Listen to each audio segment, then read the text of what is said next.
So tell us, what made you play the guitar? Well, you did.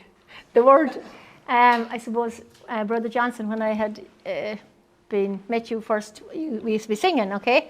And Brother said to me once, can you play guitar? And I said, no, I can't. But I had a guitar, but I had it in the house for years and years and years, but I had never picked it up. They can't hear you. Talk a little louder. Of course. Anyway, I had a guitar in the house, but I had never played it. And Brother Johnson said one day to me, can you play guitar? And I said, no. But anyway, during COVID, I had the guitar in the house and I decided I would. I hadn't a clue. I didn't know a chord. I didn't know what the strings were, nothing. So I went on YouTube and I started. So I'm the teacher who taught her guitar. That's what you're trying to say? Yeah, you're the thing. Well, you see, the word that you spoke, you know. Okay. Yeah. Then how did you learn? It came back. Well, I started looking on YouTube and I started looking at the chords and looking at this, that and other. And I started to, and then I got lessons. Yeah. So, but I had kind of like, really and truly, I just kind of went for the lessons to kind of like connect the chords really with the lyrics. But anyway, it was like a real grace and a gift, because I remember one day sitting down at the computer and 9 hours later I had 25 hymns done out with the chords and everything done out. So it really was, the Lord had wanted me to play a guitar. Yeah. In 9 hours? 9 hours later, yeah, I just went, and then another day I thought I wanted to learn a few more hymns, and I think 7 hours later I went on the computer to learn one hymn, and 9 hours or 7 hours later I had about another 15, and just trying to get the lyrics, trying to get the chords to match and move them and whatever. But anyway, it worked. But I always wanted to. So you had first the desire. I had the desire. And then you became pregnant with that dream. Yes. And in that pregnancy. But it was actually because you said to me, can you play guitar? And I said, wouldn't it be so amazing if when Brother Johnson comes back that I could play guitar and surprise him? So every time I see you, I know the guitar is there. Yes. So that's why I said, where's your guitar? Yeah. Praise God. Praise God. Isn't she doing a wonderful praise and worship? Yes. Praise God. Thank you so much. Thank you. Tell me, what do you want to share? It's very hard to say what I want to share, because every day has been a miracle. So I know just while we were having coffee, Veena was saying, do you want to share your testimony? It's like, which one do I share? The only confusion I have is which testimony do I share? Because every day, by knowing the word and living it, has been a miracle. Because every battle that is coming up against me, I see wonders happening. If I have to share something that's significant, like I was brought up in a Catholic family, I was raised Catholic. I was always been nourished by faith and lived the faith. I lived in the Word, and we prayed, and because of that, we knew the Word of God. I read the Bible since I was a child, so I knew the verses, and so it wasn't hard for me to believe. But yet there are myths that we are caught up. Like I never knew that worry was okay. Like worry was not okay. I thought being worried is, even the world teaches it's okay to be worried because that's normal. That's what I've been taught, and that's normal. Suffering is a gift. I mean, these things are myths that we were not aware of. So maybe I'll pick up on worry, fear, anxiety, because that's something that's in our mind, and not many people. It's not physical. People cannot see. Like I know if I have a broken leg, and I can say like I have a report, but this is something that I was battling since I was a child. So if I have to say worry, fear, anxiety, and being hurt. I was a very sensitive person, so somebody could have said something and I could have, pondered upon it and cried over it in my secret and worried over it and believed it as well. So rather than believing what God has actually told me, this is what you are and this is who you are, I've rather believed all the negative comments that people have made over my life. Like, you're very quiet, you are whatever. So all those, I don't want to go back to all what, I mean, you would have your own experiences of how people would have treated you, like negative comments, right? So I battled with worry, anxiety, and being hurt. And that took me to a level where I lost all my confidence in myself. Like I said, in my family, we didn't have, like, I lost my father when I was 15 years old. Okay, so my mom was the only breadwinner, but she didn't have a job. And we didn't know what to do, where to go. All that we had saved as a family, like my father had a end-stage cancer and she did everything. So all that we had saved as a family was lost, being treated, spent for treatments and all of that. And so we ended up having nothing, but we lost our father as well. But my mother never, she didn't work, so she never had a job. And I was 15 years old, my brother was 8 years old, so we were young children. And we absolutely had, all our doors were closed. We had properties that we sold. We had relatives who cheated on us. We had friends who again cheated on us. So we had absolutely nothing but, the faith. That was, we only had God. And I knew, my mom, she was a very prayerful lady. People used to knock doors. I mean, we didn't get any help from anybody. And we were lonely, we were worried. And that's when the hurt, the feeling of insecurity, hatred actually developed in me, because people were so mean. All my friends had it all, but I didn't. My relatives who took away and made fun of me for not having, because and that's when I started developing this hatred towards people, my own relatives, my uncles and my aunts who were supposed to help me rather made very negative comments about me. Oh, look at you, how are you going to ever be educated? How are you going to get married? And how are you going to get settled? And, that's all this is, and people who, I couldn't have gone to parties. I couldn't have enjoyed, the normal life when I grew up as a teenager. I couldn't have had any of it. My education was lost. And, but we were in a very difficult situation. And we were in a town, in a city, and where there are no possibilities. Like, if you have to have something to live in a town, you have to have wealth. But the only option was for my mom to go back to our, countryside where my grandparents lived, but then that would be the end of our career and our life. So my mother decided to stay back in the city, but we didn't have a job. But she decided to, run a shop, and we lived. But my mom, luckily, she met a preacher in the church, and she said, I have nothing, no means to go ahead.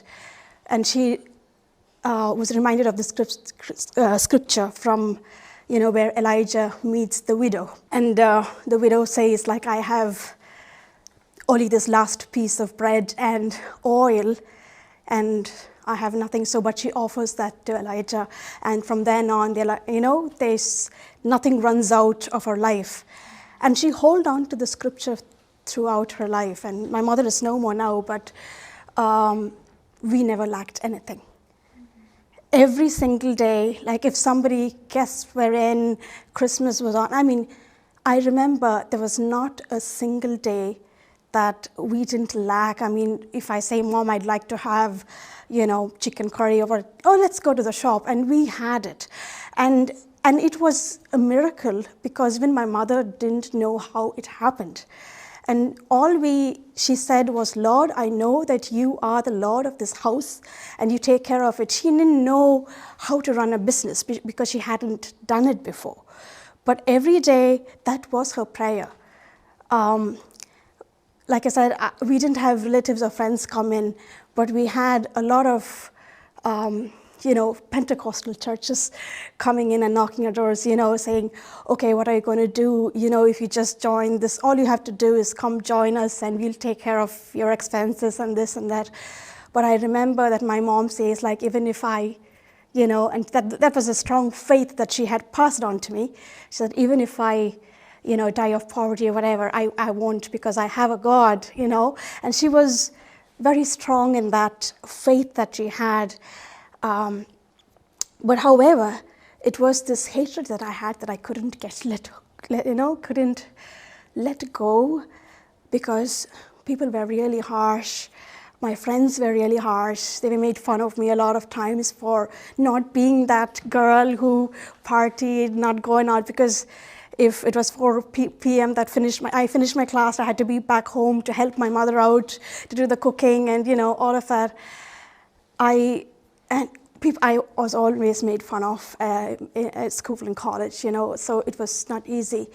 And as soon as I finished my 12th, again, I didn't have any money to go forward for my, further education. All my mom could provide was, 3 square meals and pay the bills. So she had no idea how we would go forward with my education. But my mom always said, God will provide. That's all we knew. She went, knocked doors, many relatives' house, nobody's, trying to help us. My grandfather was rich. I mean, we had a lot of money back home, but he said, okay, I'm going to sell some of our plantations or whatever, we'll see. But we never got anything from that side either. So my mom used to have trips, to different places, but nothing. But then we just prayed. That's all we did. But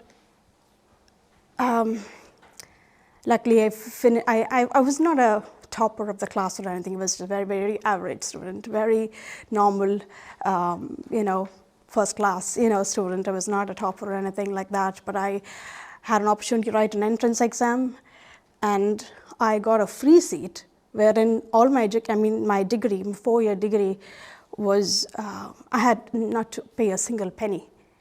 So, and it was a miracle because. And I got that seat, I was like, Mom was like, okay, I didn't pay anything all my 4 years. My education till now, up till today, like I'm doing a PhD right now, almost there, was free from then till now. I did a master's in scholarship, PhD in scholarship, and it was like, I don't know. My mom said, my God will provide, and He has. And there were many days where we didn't have rent to pay. It was the 1st of May or whatever. Mom would say, I still don't have, we are short of so much. And we would sit and pray, and somebody would knock on the door and like surprisingly give us that, it was like a surprise visit from one of the relatives that she'd known, her cousins. Somebody said, oh, here's a small gift, I want to just hand it over. And Mom would say, oh, that's the exact amount that I wanted to pay tomorrow. So our needs were met in such a way, like it happened miraculously. But again, I said, the hurt feelings, I couldn't let go. I couldn't let go. And that is, and I carried that all through my life until very recently that I realized how hard of a sin it is to, and that is when I started confessing the scriptures in the white book, the how to get rid of worry and fear. And I realized that the more I blessed people of those who cursed me, I was free. And the few incidents that happened this way, like the boss who I worked for, had never supported me, always made, negative comments. Like, it was not my mistake. Like, I was a absolutely genuine person. I did the job that I did, but I always got negative comments. And it was very obvious. I had all these records, of how badly this person treated me. And 9 out of 10 people said, oh, you have all the evidence. Why don't you go and, complain? You can change departments, whatever. But there was one friend of mine who said, oh, let's pray for this person. And that was Veena. And I said, so I started praying together with her, and because it was very difficult. It was very difficult because this person has been ill-treating me for several years, 3 years almost, so, and it was hard, and I had all the evidences to go against, but I decided not to just because of one person who'd given me the right teaching.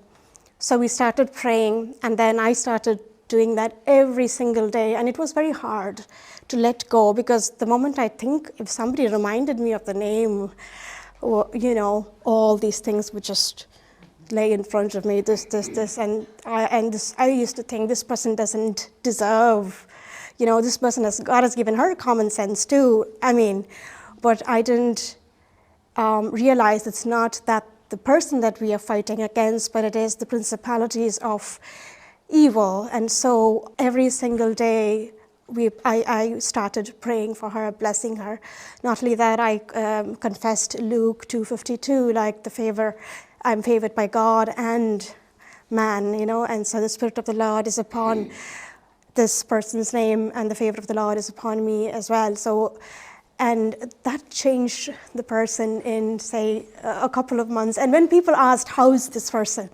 I said, yeah, everything is fine, even when things had not changed, because I believe that God is on my side. And last Christmas, because I work in the research area, I didn't have funds to go forward. And I would be literally out of payments for the coming months. But this person called and said, we had a meeting, and so this person said, what about, what are you going to do from January? I said, I have no clue. I don't have any funds. Oh no, leave it to me. I'll figure it out for you. And this is the same person who wanted to do everything against and put me down, and every instance that she'd got, she would have gone any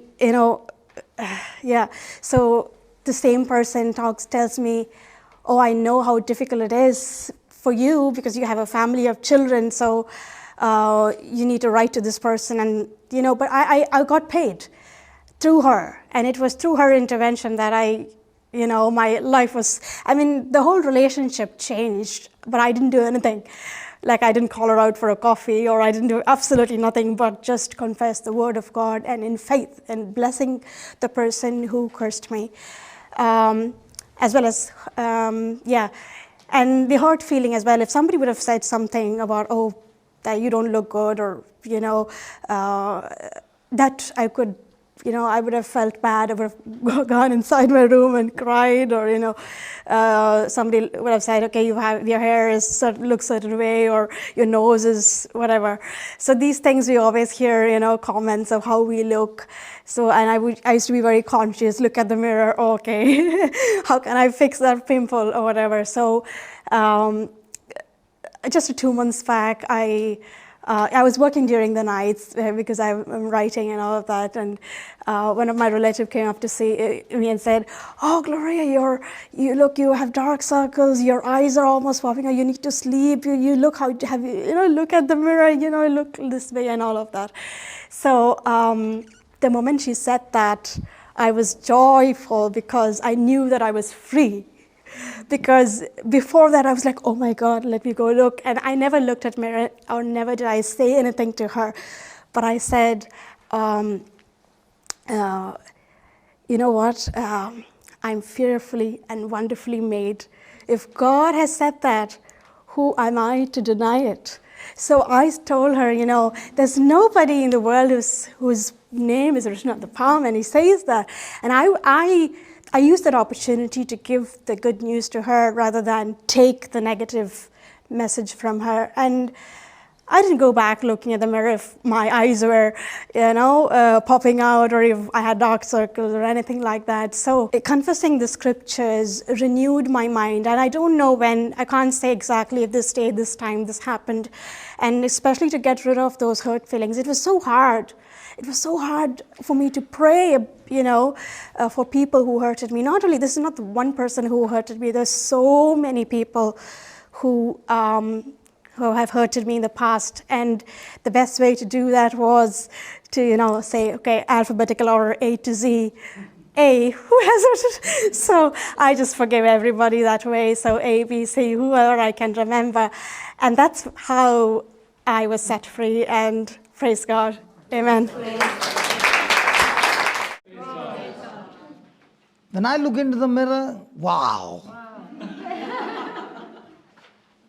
There are people who, even while sharing testimony, says, when I looked at you, you looked dangerous. Teacher always said you are good for nothing. But it did not matter. What matters is, how do I look to God? What does God call me? He calls me righteous. And if He calls me righteous, I call myself righteous. Praise God. Praise God. That's why the Bible is not a fairy tale. When you start believing the message, that message becomes so real. No, when he said a fairy tale, I just remember an incident that happened 2 weeks back. Why? Because I used to read fairy tales to my children, and as a bedtime story, and they love it. Cinderella, Rapunzel, whatever. We have this collection, and it's very common for us to read bedtime stories. But then I thought, you know what? And we do read scripture, Bible, but only during the prayer time, but not as a bedtime story. So I decided to read parables to my children. My children are just 5 years old, and the second one is going to be 2 years soon. But they listen to bedtime stories. And we have this, child edition, children edition, kids book. So it's, parables of Jesus and the miracles of Jesus. We have 2 books. So we read. So they are very familiar of all the miracles now at this age. So anyway, so previously when they used to read the fairy tales, the next day what they do is enact them at home. So one will be the Rapunzel who's on the tower, the other one will rescue them, and finally they are happily married. They do all of these things at home. And it's funny to see, and we always laugh at them, So one day I was looking for them, I didn't find them. And my daughter lies on the bed, she's on the, putting her blanket on, and the little one is sitting the younger one is sitting next to her. I'm calling. Her name is Gianna. So Gianna, she's not answering me. And I go knock the door and say, what are you guys doing here? Mama, don't disturb, I'm dead. What? It's like she's enacting as a Jairus' daughter. Okay, Jairus' daughter. So the younger one always gets to play Jesus because she just has to say, get up. So this is what, get up or be healed. So she always, and I was shocked. At first I was shocked. Then what? So I was like, stop saying that. But then I just wanted to wait and watch what they did.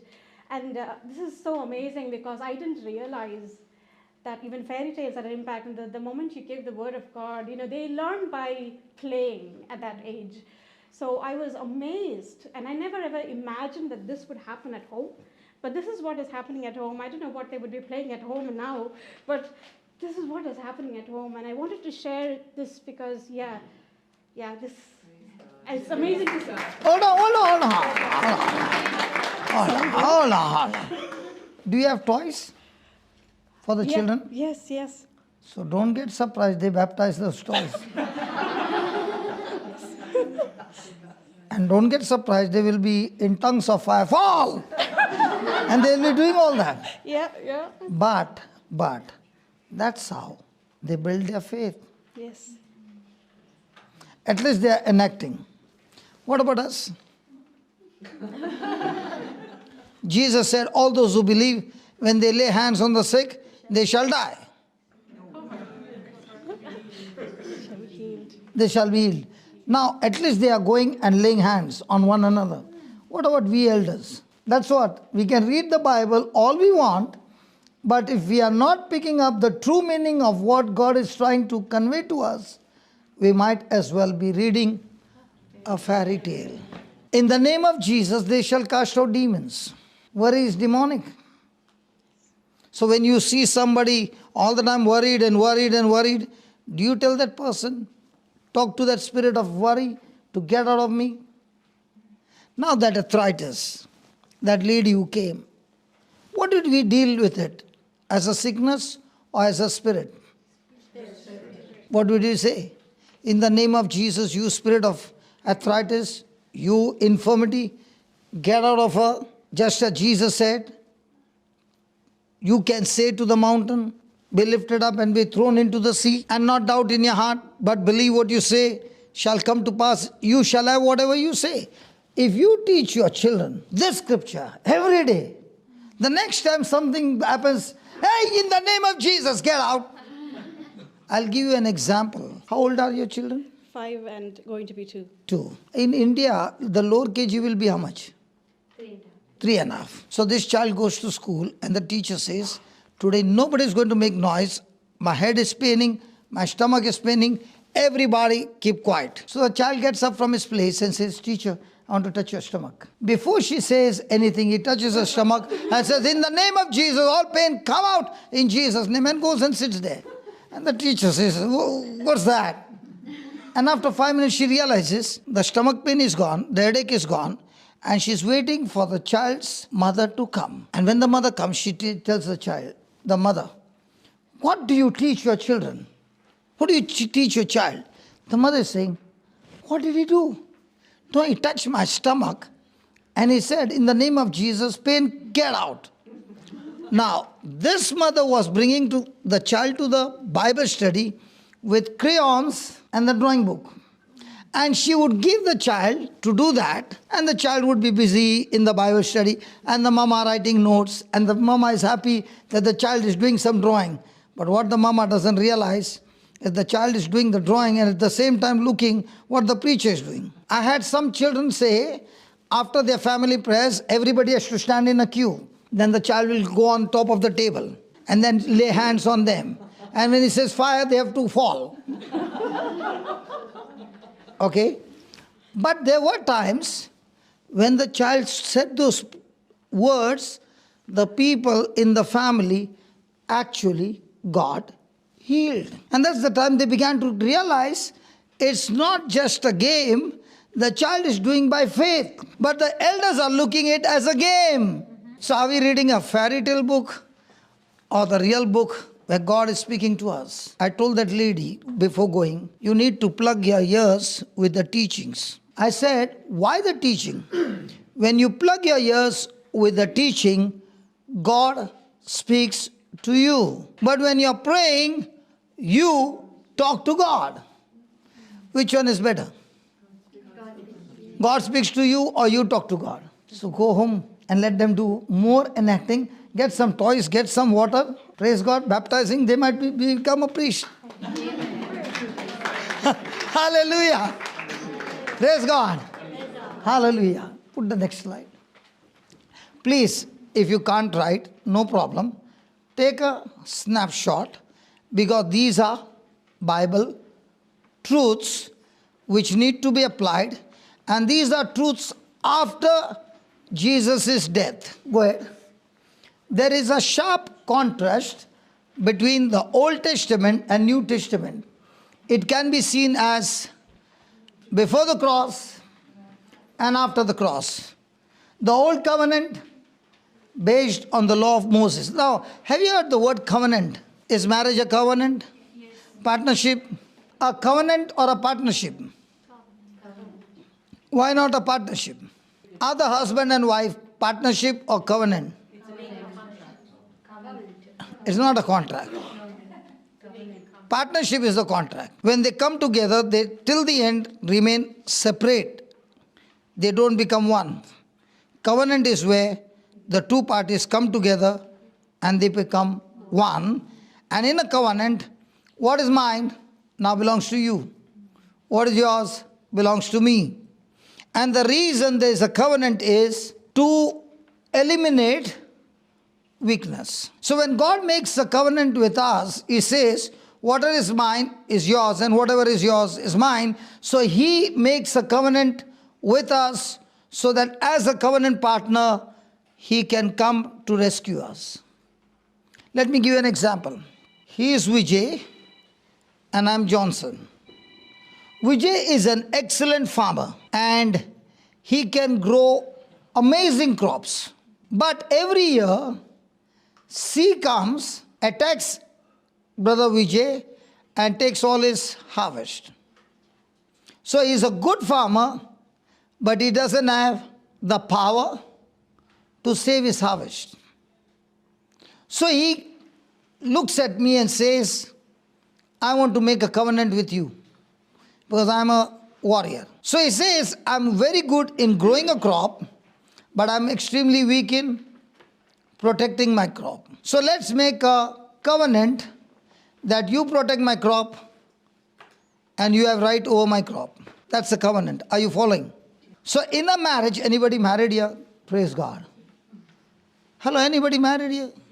So have you noticed the person whom you got married to, covenant, you are exactly opposite to your covenant partner? And you begin to wonder, how come I got married to him or her? We are so much opposite. Do you know why you are opposite? Because God purposely put you there where you are strong, the other person is weak. Where the other person is strong, you are weak. And in a covenant we say, good times, is bad time really there? But in a covenant what do you say? No matter what time, good time, bad time, any time, I'm with you. When you're weak, I will see to it that in your weakness, I will give myself to make you strong. A person who understands covenant and lives by covenant, he is excited about his weakness. In weakness, the other person says, I'll make you strong. And that's why Paul says, if I have to boast, I will only boast of my God in my weakness. Why? When I'm weak, I'm strong because my covenant partner has to show up in that battle and make me strong. Do you know when does God get the glory? He doesn't get the glory when you're strong. He gets the glory when you're weak. The areas where you're strong, you are already strong. But where you're weak, He comes and gives you the victory. And when everybody looks at you, they say, this man is so unfit. I'm so much more qualified than this person. I still don't understand how come he gets all the favors and I don't get it. We want to boast of our strength. In our strength, God doesn't get the glory. In our weakness, when God works because of our covenant partner, people begin to look at us. When people look at me, I know I am not qualified. I know I don't have the ability. I know there are more people smarter than me. But when I'm standing here and I open my mouth in all my weakness and I speak His word, bang, the Holy Ghost comes up and does the job. And I'm saying, thank you, Holy Spirit. What we saw right now before the break, what was that? Covenant partnership. So I want a covenant partner, extremely perfect, extremely strong, that in my weakness, He will always show up because He's my covenant partner. Is Holy Ghost your covenant partner? Now, has Jesus made a covenant or you made a covenant? Jesus made a covenant. Why? Because He wants to get you out of slavery, of every weakness in you, and He wants to put His power in you to make you victorious. And when people look at you, they say, how is this possible? This man is not even highly qualified. This man is not even educated. But these people who are fishermen, they open their mouth and their God comes and performs all these miracles. So we are trying our best to be perfect. And God says, don't do that. Believe in me, in my grace, in my presence in your life, and you will be strong. What did she say? When anybody would speak to me anything, that was enough. I would sit and cry and be hurt and be this and be that. Now the same person understands the covenant, understands the word, understands that God says, even if nobody loves, I love you and my love for you is everlasting. I will never leave you. I will never forsake you. Even if the world forsakes me, my God is with me all the time. Will that give me joy? Yes. Will that give me peace? Yes. So, is the Creator with me? So how much joy will be there? But the question is, do I believe it? And in a covenant, it cannot be destroyed. The only way the covenant can be stopped is death. And Jesus has made this covenant by giving His body and blood for each one of us. And this covenant is forever. Devil!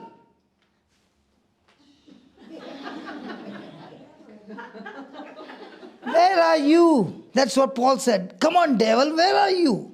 Where's your sting? You want to give me fear of death? I got news to tell you, devil.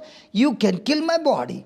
But the next moment, I will be with my Lord forever. And devil, if you can't kill me, I've got news to tell you.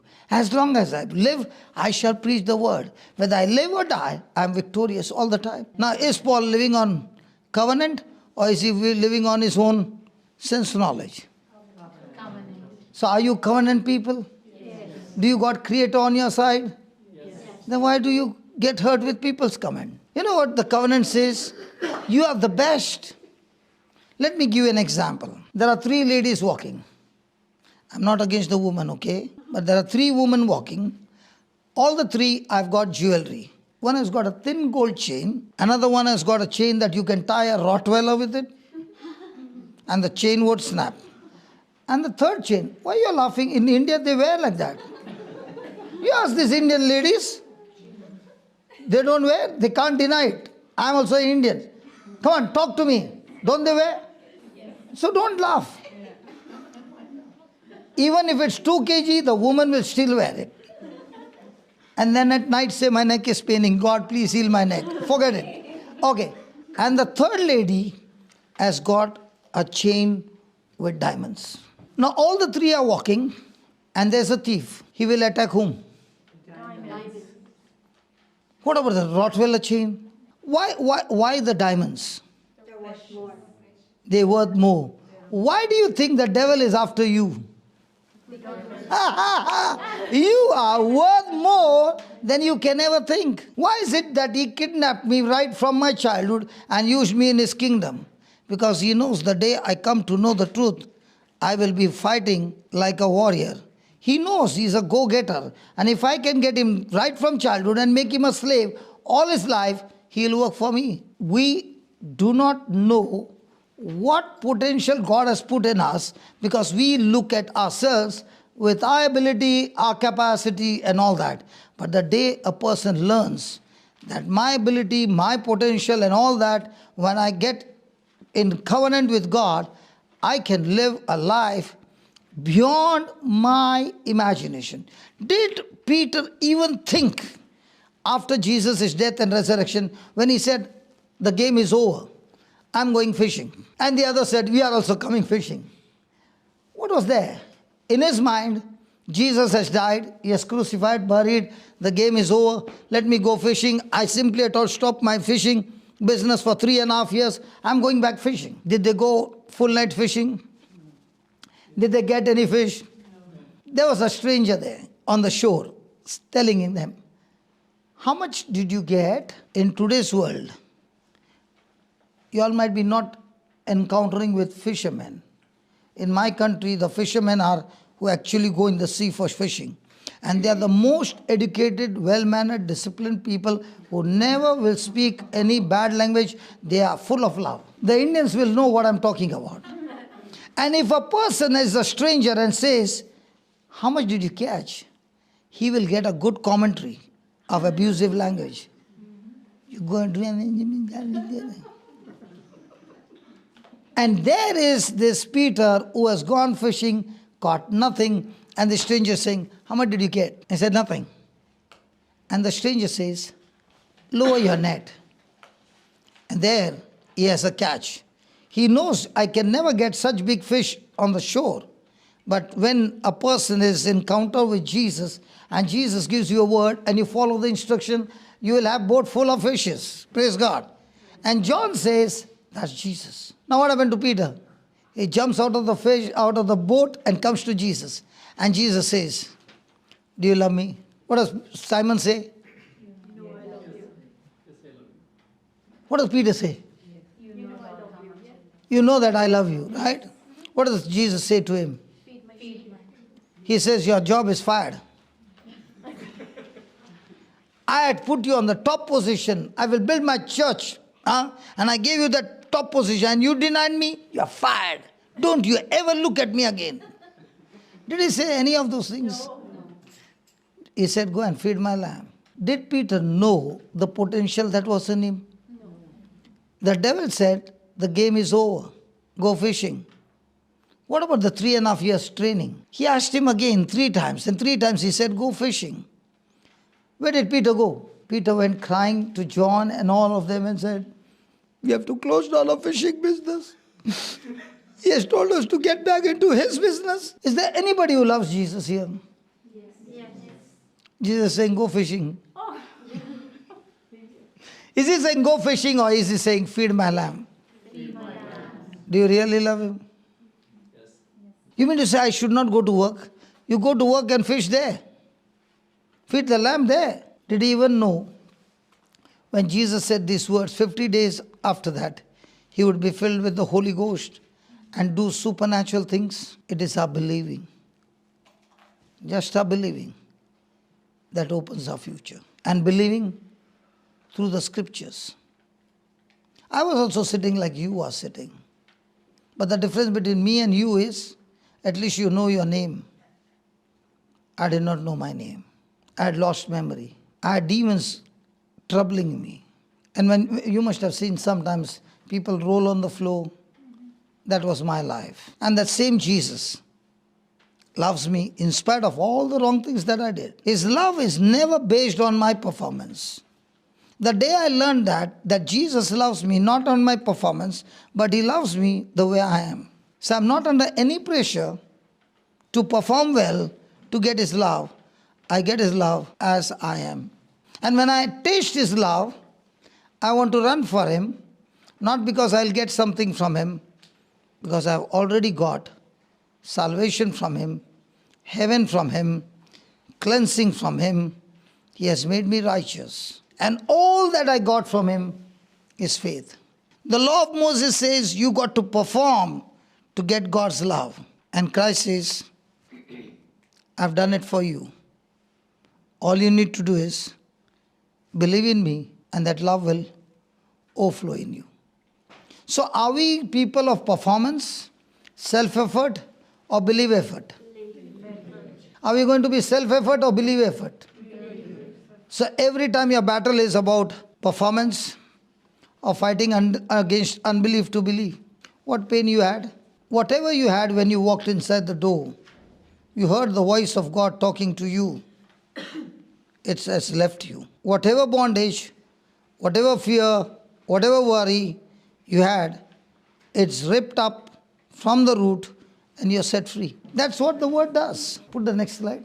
So what is the law saying? First you obey and then you will get. But what is the new covenant saying? Under the new covenant, we now live under Grace. We live under Grace. Have you heard this word grace? Hello? What is grace? Please write down this definition of grace. Grace means God is always willing to use His ability, His power on my behalf, even though I don't deserve it. Now my question is God willing to use His power? But do we ever believe that He is willing to use His power? Am I qualified that He should use His power? I don't know about your Irish culture, but in my school, in my country, in India, the Indians who are there, they will agree with me. If a student fails for 10 marks, what will the teacher do, Indians? Did you hear? What will the teacher do, Indians? The teacher will give grace marks, extra marks, and the child who has failed with the extra mark called grace mark, they'll get the child qualified to the next class. But the grace mark is never given to a child who has passed. Grace mark is only given to those who have failed. And the good news is we have all failed in keeping the law, and therefore we are all now qualified to receive grace from God. So when the devil reminds you of your mistake, remind him, thank you for reminding the mistake, now I'm under grace. The devil is an accuser. He wants to accuse you of your mistakes so that you are in guilt and condemnation. And people who are in guilt and condemnation cannot ever operate in faith or in confidence. So he will come against you to remind you of what people said and what you said, and keep you in that for a long period of time and torture you the whole day and the whole night. But now we are under grace. So under new covenant, we now live under, say that word, grace. Grace. I like that word, grace. Grace is something that you don't deserve. and yet God gives you, is grace. Mercy is you deserve something, but God cancels what you deserve, is mercy. I deserve to be punished because of my sin, but God cancels that punishment. It's because of mercy. I don't deserve to be blessed, but God still gives me the blessing because of His Son, Christ, who obeyed the law for me. Is grace. When you go for a wedding or something, the host puts all that food on the table and he says, "You are welcome, come and partake of this meal as much as you want." That's grace. I did not pay for that meal, I get it free. Now when I get up from the seat, take my plate and take as much as I want and I eat it, it's my faith. So grace, God has put a banqueting table for me with all the blessings and He says, "Come and take as much as you want from the table." My cup is overflowing with joy. Why? Because He has given it to me free. I did not sweat for it. Jesus sweated for it, and He gives me as a free gift from God. She's saying sometimes we find it very hard that we are being loved, To accept that. to accept that we are loved. That we- It's true. I bet lots of people feel the same. So is the Bible about feeling or believing? The Bible doesn't feel it, doesn't say it, but we forget. No, we forget, but is the Bible about feeling or believing? Now look at that mother. She's walking around. Did she believe or did she feel? The word says, "Let me feel first, then I will believe." And God says, first you believe, then you will feel. Which one are you? Oh, very often I'm the one who wants to feel. Her dialogues are very, very strong. What did she say? She wants to feel first. Wants to feel. Because I know her. I know her personally.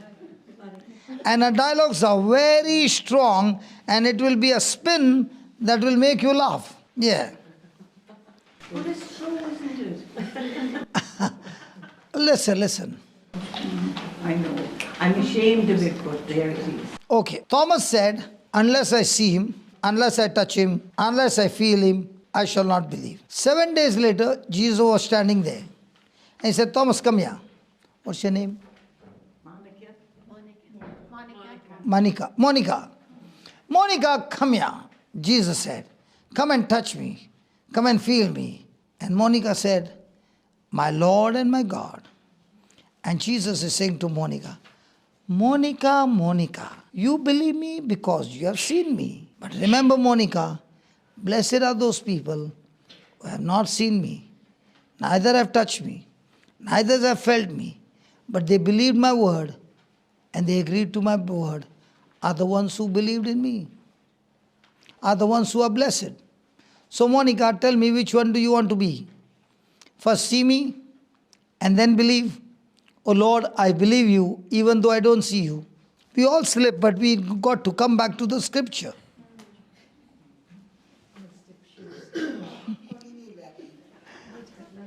Are you annoyed with me? I felt that you are annoyed.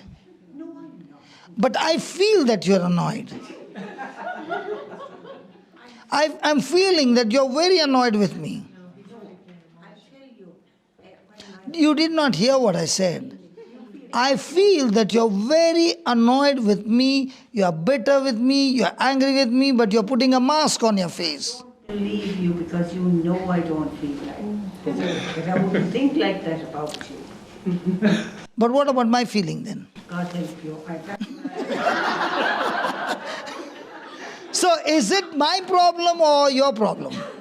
Your problem. It's definitely my problem. No, when I'm feeling that you are bitter, is it my problem or your problem? I'm sorry for you if you feel like that. In the same way, God is feeling sorry for you because you feel like that about Him. Okay.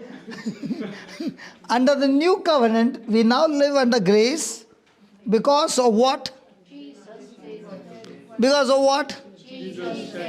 Because of what?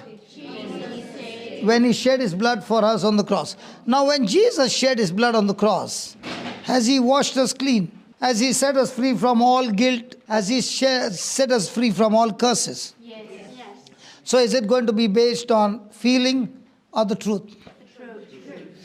So what kind of life we want to live?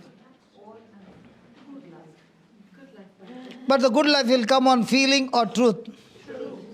So what will set you free? Feeling or truth? So people who live by feelings, they will make wrong decisions. Because your feelings will be like the ECG graph. And what about the Word of God? The Word of God is real. It never changes. As a nurse, when the ECG graph goes up and down, is that man alive or dead? And if it goes like this, dead. God is looking for such people whose ECG graph goes like this regarding feeling. Dead to feeling, alive to the Word.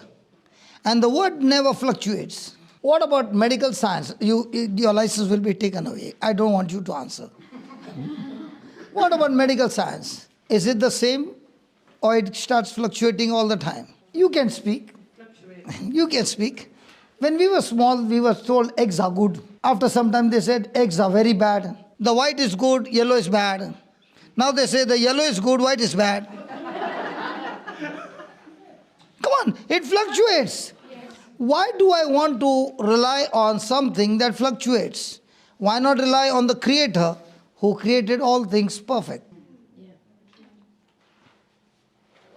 Yeah, when we remember. No, I'm not talking to you.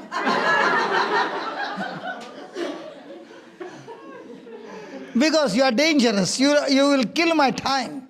As believers, it is important for us to realize the difference.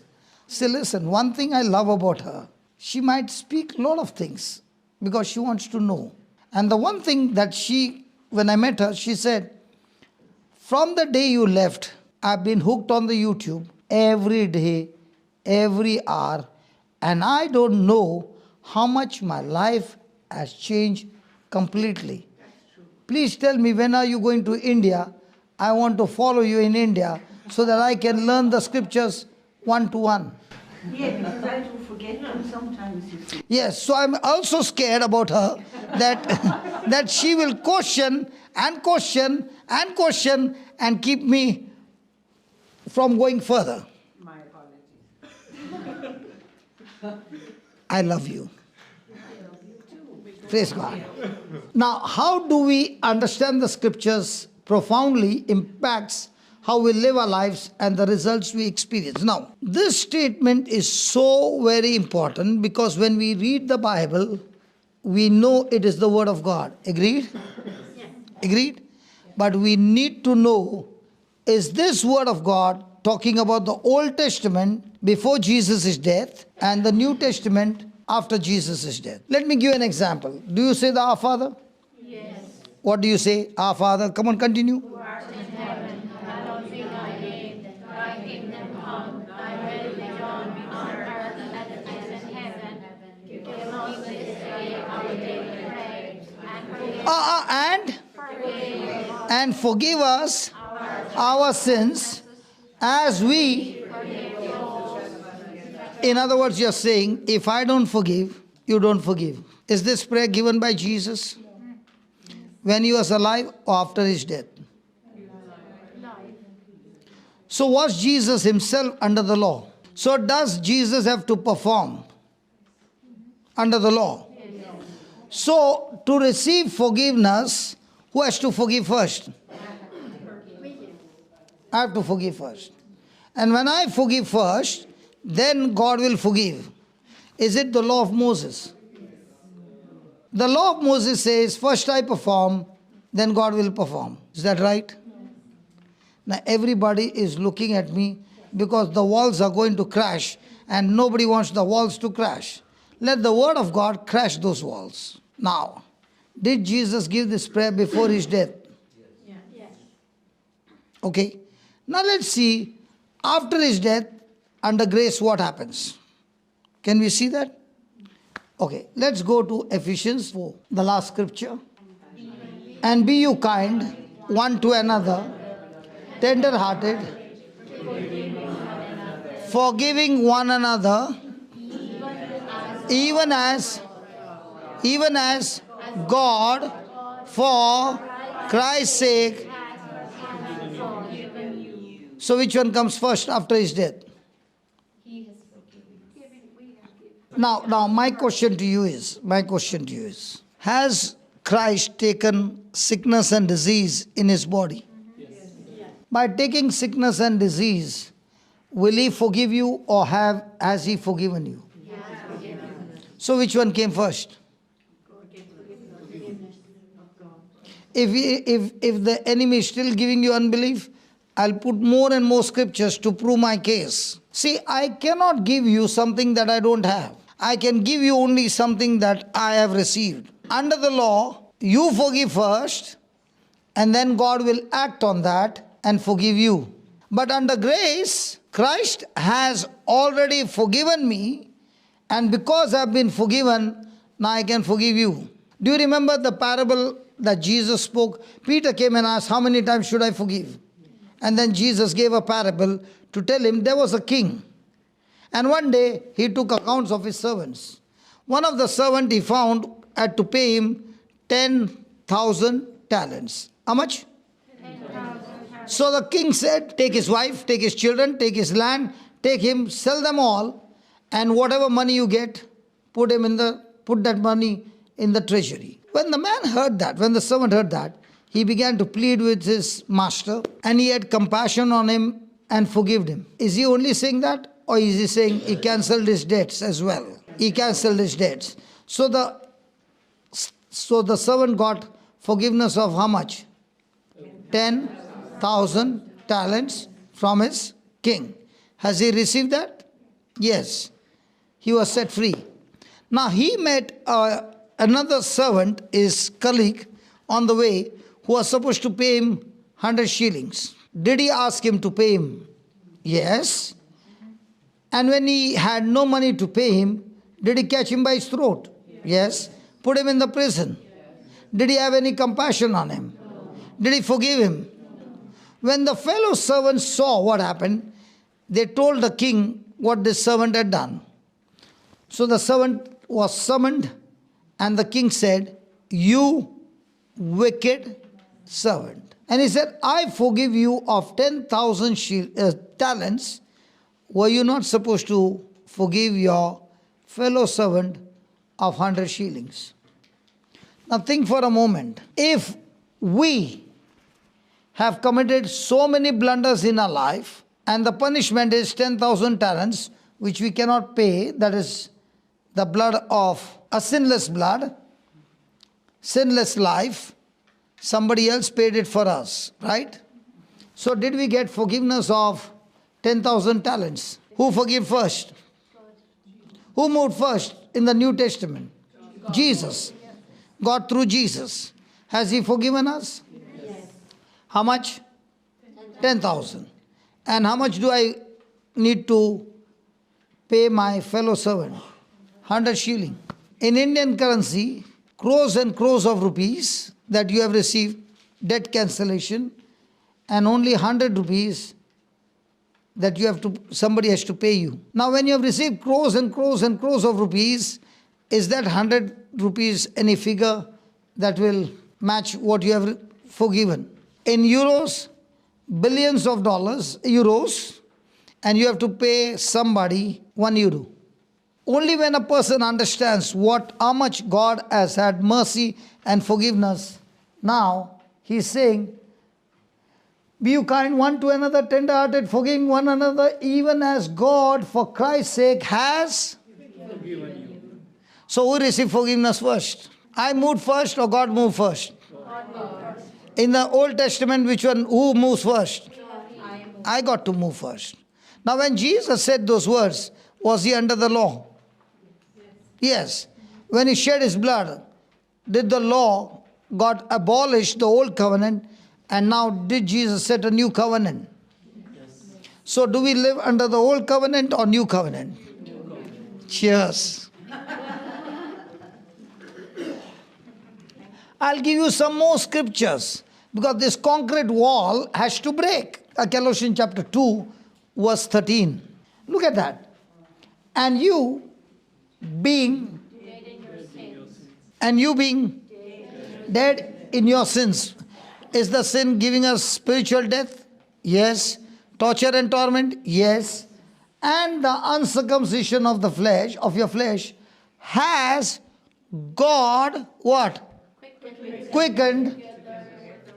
God has given us life together with Him. Is God going to give us, or God has given us? God has given us. So God has given us together with Him. And how did He do that? Through baptism. Look at that. Buried with Him in baptism. In baptism means I'm united with Jesus in baptism, just as I'm united with Adam in the Garden of Eden.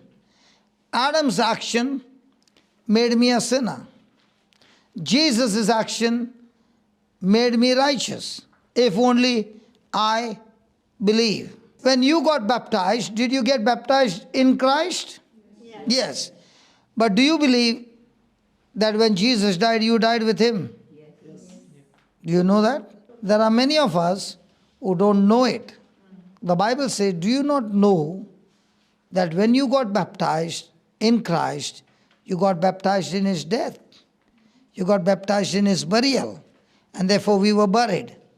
In the same way, when God raised Jesus from the dead, we were raised with Jesus in the newness of life. So when you know that, what happened in baptism, your old nature is gone, and now you have received a new nature, but along with the new nature, all your sins are forgiven or will forgive. So is God going to forgive, or has He forgiven? So He has forgiven. But have I received forgiveness? Not yet. Because He has deposited His forgiveness in my account, and He said, I've forgiven you. But for you to receive that forgiveness, you must acknowledge your mistake. You must repent. And then, my precious blood, Jesus says, will not only forgive you, but restore your relationship with God, and you will have fellowship with God. So is it now God's part to do it, or my part to do it? And all this time, what are you telling God? My part to do it is believing what He has done. Has He forgiven me? Yes. Do I need to believe it? Yes. Has He forgiven me of only my past, or my present and future as well? And now look at this 14th verse. Blotting out, say that, blotting out. Some Bible will say erasing, some Bible will say cancelling the handwriting of ordinances that was. So when I did a crime, was there legal document against me?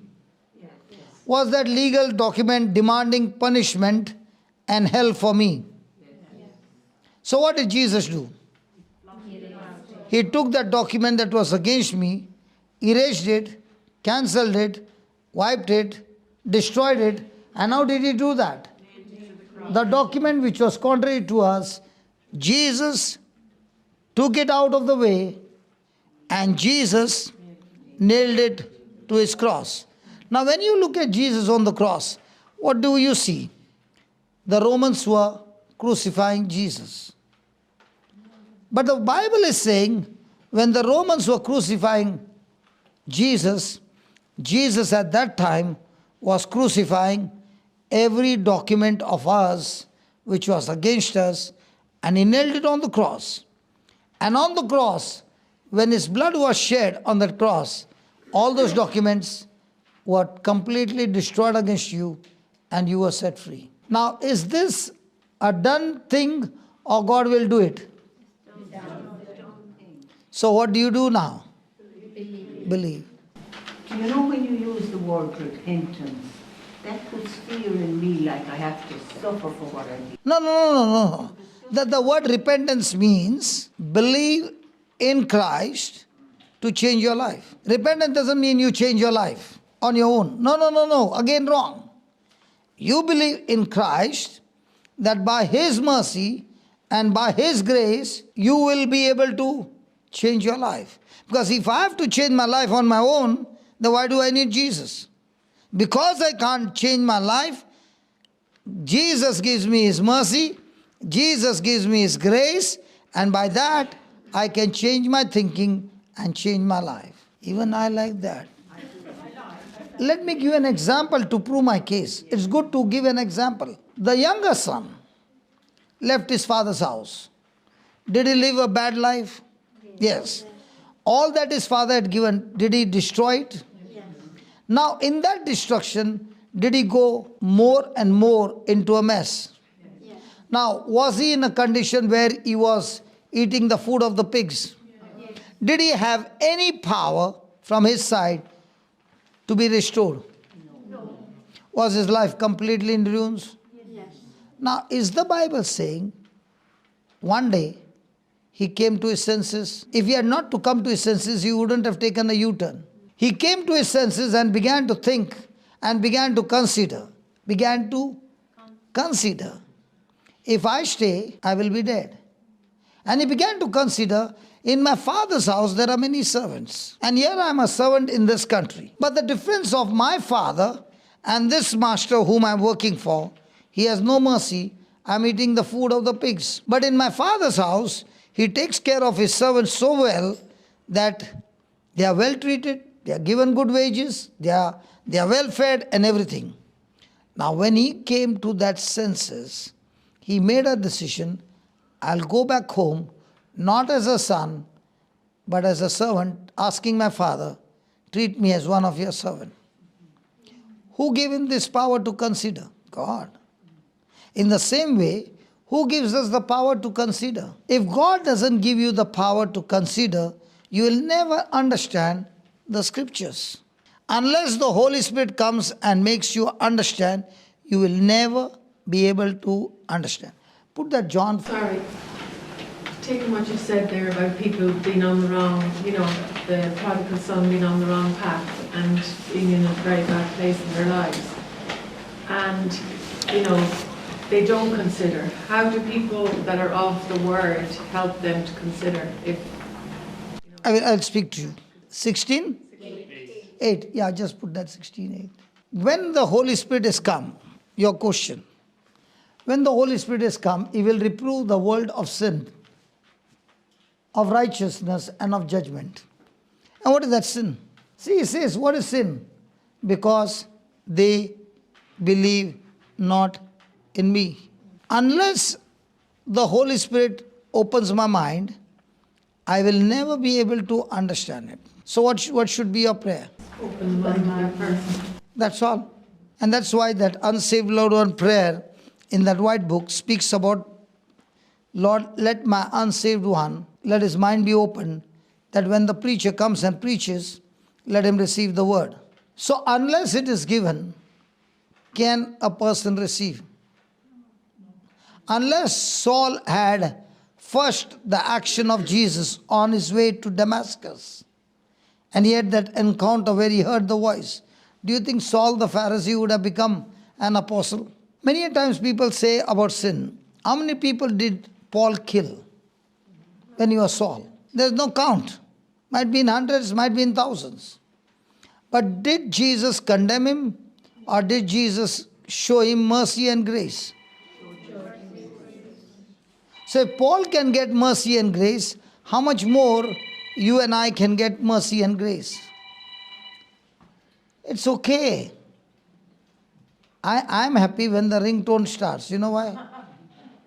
If I can get distracted by a ringtone, when I go back home, there are bigger ringtones. Can I get disturbed? No. You can, but you don't. So is it our choice? Yes. Praise God.